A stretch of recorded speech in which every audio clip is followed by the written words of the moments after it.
When you go into private practice for the right reasons to change lives and change many lives, both internally in your business and externally in your community, your reach, your sphere of influence is what I want to say.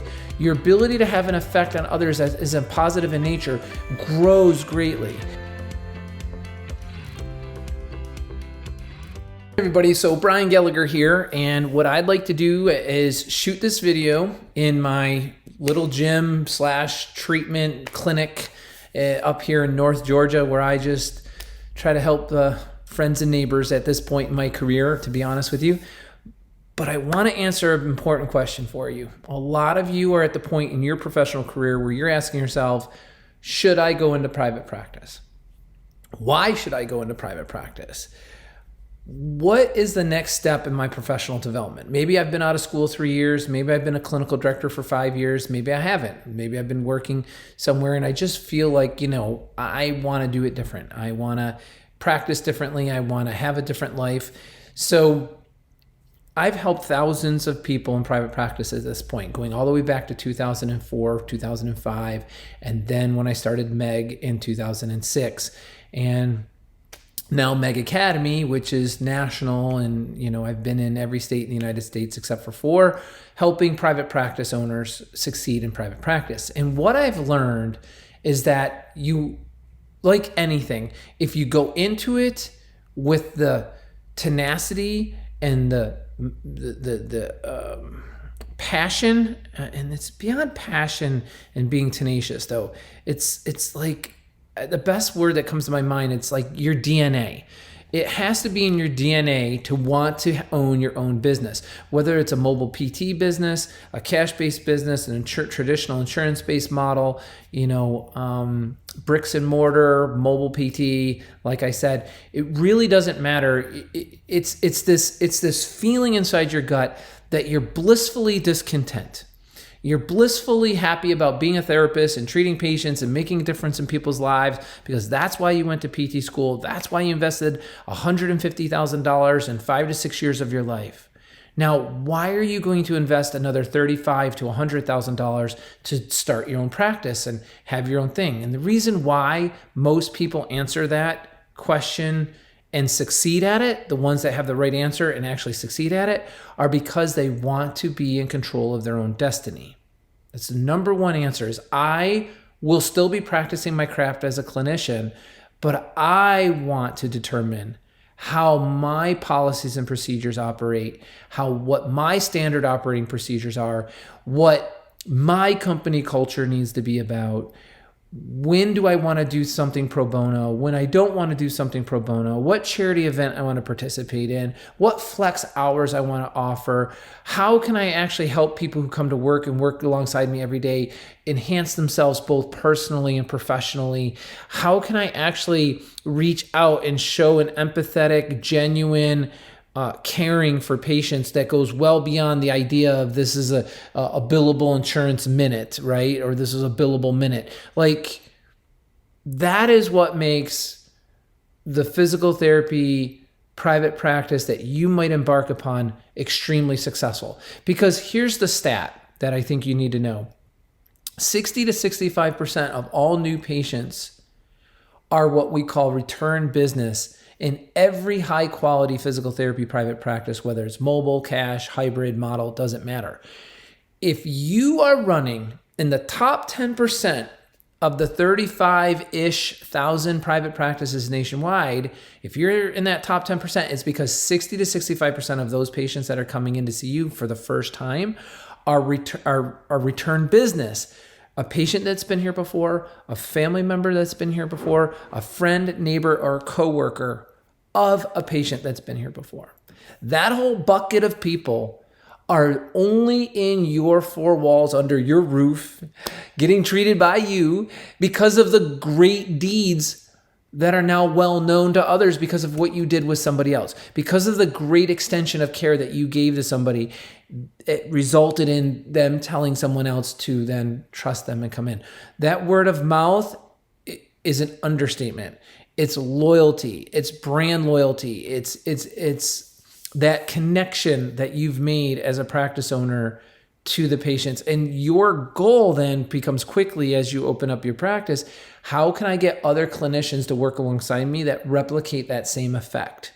That is the goal of a CEO in private practice. I don't care if you have 12 offices or one office. If you still consider this practice a family-run,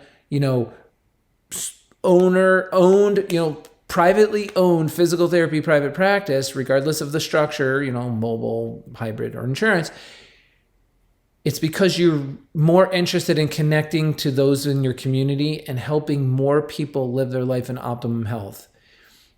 I've been to practices where they thanked me for coming in, read my bio, heard me speak at a convention, talked to references and the results that they've had working with us, and said, my partner and I are so excited because we know we're going to grow 20% net revenue by working with you, because that's what we've heard and seen. And we're very interested in buying a bigger boat. Like, I literally had a practice owner tell me that, I'm so excited to be working with Meg because you're going to help me buy a bigger boat. And I said, well, that's not why I'm here, right? I mean, that may be what you want to do with your money, but why I'm here is to try and help you help more people in a more effective, efficient, productive manner, that everybody who's participating in that game is winning and doing better in life because of it. That's why I'm here. Yeah, but the bottom line is the bottom line. We're interested. And they were just, wrong mentality. Needless to say, I didn't end up working with them, because what I felt like at that point, and if you forgive me if I offend anybody, but I felt like I was going to be pimped out. Like I was being pimped out for their selfish greed, for their selfish gains, right? I mean, when somebody says I'm only interested in having you here to make more money so I can shower myself with more gifts and more things and stuff, but they have no communication about how they're going to give back to their staff. They have no communication with me on how they're going to give back to their community. They have no communication with me on how they're going to give back to the profession. I'm not your guy. Meg Business Management is not your thing. And I'm not here to tell you what to do with your money. Maybe it kind of sounds like I am saying that, but I am here to pick and choose who I want to work with based on my mission, based on my personal my purpose in life, based on my caring for others. And when I get the sense that I'm being used for all of my data for somebody's selfish gain to buy bigger boats and more cars, I'm sure there's a lot of people that take their money and they'll do that with them. I wasn't one of them, and I gave the money back and I left. So why go into private practice? Why should I tell you that story? Because it's your heart leading you there. It's your DNA. Like I said before, I don't know how better to explain it. It's like, you can't imagine seeing yourself working for someone else for the next 20 years or 25 years of your professional career. You can't see yourself being fully fulfilled, working a schedule that somebody else is giving you, taking time off when they want you to or approve you for, giving you benefits that they approve you to have, that because when you have your own private practice, yes, you're in charge of those things for others. You could reverse the tables and, well, isn't that what your employees feel? Not if you run it right. Not if you go into private practice right, because it's a collaboration. It's the idea of connecting with your employees and your staff and saying, what is in the best interest for you guys? What is going to allow you to best flourish and prosper here? What exchange and abundance can I give you? What gamification can I put into this practice? What holiday specialties can we do every single month? What charitable community events? And you see what I'm saying? You see, when you go into private practice for the right reasons to change lives and change many lives, both internally in your business and externally in your community, your reach, your sphere of influence is what I want to say. Your ability to have an effect on others that is a positive in nature grows greatly. And that should be the fulfillment of why you have a because you're a member of your community and you go to your chamber of commerce and you participate in your charitable events and you're giving back to others. We have a person who worked with us over a decade ago for a year, but he was so dedicated and so loyal and contributed so much, and we worked together on a contractual basis. And now this individual is suffering from a horrible disease that is not going to have a good outcome. And we just couldn't wait to reach out and offer our help and assistance to him and his family. We couldn't wait to find an opportunity to gather some funds and donate that to the family. This is somebody who worked with us for a year, who wasn't even a W-2 employee. They were a contracted employee for us at that time. But they left an impression because they gave as much as they got. They left it all on the field. We do it every day with our employees, and we are never looking around saying, oh my gosh, we're so behind the eight ball, we don't have enough staff, because we retain our staff long term, and they grow with us, and they develop as human beings in an exchange, in a collaborative manner. That's why you go into private practice, to change those lives, to have that influence, to have a greater sphere of influence, more than, it was great when you were a patient. It was great when you were a therapist treating patients, affecting the sphere of influence of their lives. It was great when you became a clinical director and your reach went even further to the staff that came in, that you managed, to the office that you ran. And now when you're a private practice owner and you have one office or two or three, the community is now benefiting from your participation, from your involvement. Yes, you have to take Con Ed to be a highly trained therapist. You should be an expert in your clinical field. But ask yourself, prior to opening that private practice, did you invest several $1,000s in yourself on how to become a better communicator, a better educator, a better recruitment officer, billing manager, marketing director, brand manager, compliance officer, CEO and leader, director of people's benefits, right? You're directing people around you, both internal and external, to their benefit. I love working with contractors and people who I feel are always advocating in my best interest.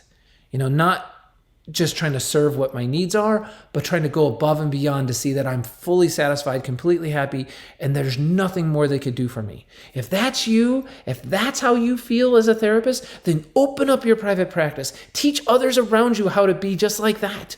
Go the extra mile. Keep people longer, and you don't even charge for it. Woo! Think about that. Who would do that? Of course you would do that.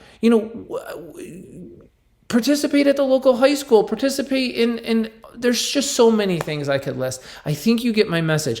If you go into private practice, it's because you have that DNA, because you're blissfully discontent with your current position, because you can envision greater freedom, greater work-life balance, greater exchange of abundance with your spouse and your children and your staff, not just for you and your selfish gain, but because you're winning because of the gains of those around you. Here's some mechanical things that will help you to achieve that, because I love to have these videos and have you be inspired by the fact that you can live that life of a practice owner that you've always envisioned for yourself by giving back to patients, the profession, and your staff. And here's how. 1, be willing to invest time and money in yourself in advance of opening your doors. Meg Academy is designed just like that. You can go to my website, watch a 12-minute video for free, and get an inside look of everything that we do to help you succeed in private practice. We've never had a startup fail. 2, know that you're using other people's money and leveraging money for your advancement. Don't use your money when you can help it. We want you to save your money. We want to use other money to grow and expand that business, pay it back, live debt-free, of course. So now you're willing to invest time and money. Third concept, winners. You being a winner is because you were a loser who just kept persisting. And because you persisted, you became a winner. All winners started as losers who just kept persisting. I have failed along the way. I burnt my face with second-degree burns. I lost a sight in my left eye with a soccer injury, and that was that career. I, quit my job, and my wife told me she was pregnant the same week I quit my job and started the business. The list goes on and on, right? It's crazy how it goes. But I would never give up because I would never go back. I never want to go back to being run. I want to be running with the bulls. I want to lead people to a better quality of life. I don't want to have somebody else controlling the steering wheel of my professional future. If that's you and if that's how you feel, then invest the time, invest the money, whether it be with us or somebody else, to get the skills of how to be a CEO, CFO, COO, CDO, the 4 chief development positions, 4 chief officer positions rather, and how to connect with people and be empathetic and really gear with them and learn what you never got in PT school. You never got this training in PT school. You owe it to yourself to get it because you're going to exchange in greater abundance with your patients and your staff for doing so. 5 division structure, standard operating procedures, policy and procedure manual that is greatly detailed out, a full compliance program, marketing and branding with a 2-month marketing campaign. There's 5 weapons right there, 5 actionables that you can take with you to be very successful in private practice. And I'm going to leave you with one last one. For those of you who are looking to start up, you need a Gantt chart and a Performa. Without a Gantt chart and Performa, you will struggle. I'm not saying you won't succeed. I'm just saying it's going to be a lot harder. And it's going to be a lot more mystery in your journey to be successful as a practice owner. So I'm going to leave you with that. Please comment below. Let me know what you thought about this video. How can I help you more? Check out our website. Please subscribe, hit the notifications. We will drop these videos once a week to you, or however that comes. I believe it's once a week for sure. And we'll get these out there to you. I want to help you by reaching through all of the social media platforms, YouTube, Instagram, so on. We're even on TikTok now, to help you live the life of a practice owner that you deserve for yourself. Connect with me. Let's look at what your specific situation is, and let's create the roadmap to your success. That's it, everyone. Take care. Start every day expecting to do well.